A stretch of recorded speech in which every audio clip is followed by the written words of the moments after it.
देखंतु आपण माने जानती ओडिशा राज्यर 4.5 कोटी ऊर्ध्व जनसाधारण मध्य 1 कोटी होउचंती तफसिलभुक्त जातिर लोक माने।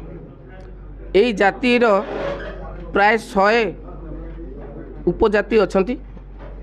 एई उपजाति मानक 1936 मसीह बाबा साहेब डॉक्टर बी.आर. आंबेडकर जो माने सामाजिक क्षेत्र में, अर्थनैतिक क्षेत्र में, धार्मिक साहित्य संस्कृति क्षेत्र में जो मानक अस्पृश्य कर रखा जाइतिला, जो मानक बासंद करा जाइतिला, सेही मानक तालिका करथिले। सेही तालिका रे जो माने थिले सेमानकु एससी तालिका बा अनुसूचित जाति तालिका करा जाइतिला। एही तालिका रे 2002 मसीहा पर्यंत केउट कैवर्त धीवर जाति माने नथिले।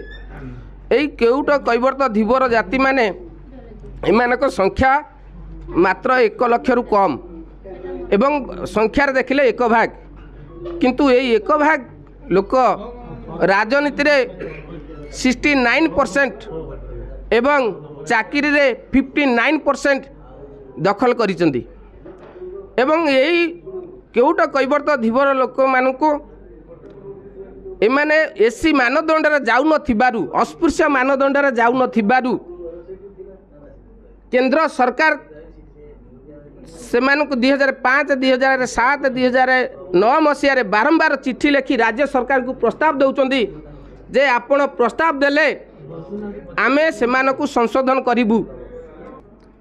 एवं विभिन्न राजनैतिक दल चंचकता करी एई दल को एई केडिके केउट कैवर्त धीवर मानकु प्रार्थी करूचंती एवं सेमानकु विधानसभा पुरौचंती। जेभली भाबरे नकली दलित को उत्थान करा जिवो एवं असली दलित को दुर्बल करिया पई एक हीन षड्यंत्र चली। विभिन्न दल राजनैतिक दल एई 1 भाग नकली दलित को जगतसिंहपुर विभूतराई को जे कि जड़े नियारी एवं जाजपुर रवि नारायण बेहरा जड़े राढ़ी एवं सूर्य नारायण सूरज जड़े घनी राढ़ी नियारी घनी जो मैंने कि एससी तालिकाभुक्त नुहंती एमाने चंचकता करी कैवर्त सर्टिफिकेट नौचंती। तांकर पूर्व साबक हाल रेकर्ड देखिले सेमाने राढ़ी, किंतु एबे हाल रे सेमाने जमी रेस्ट्री करचंती कैवर्त रे।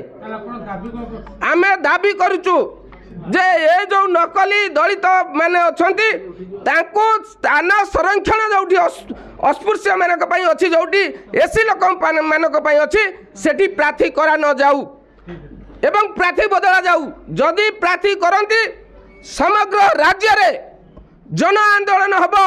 प्रत्येक दलित मानक घरे गोटे गोटे पोस्टर लागिवो आम पिला मानक भविष्य पई, आम राजनैतिक अधिकार पई, आम मौलिक अधिकार को जो माने लूट करचंती, जो माने चंचकता करचंती, सेही राजनैतिक दल को एवं सेही प्रार्थी मानक परास्त करा जिवो। एवं आज ये चेतावनी दउछु।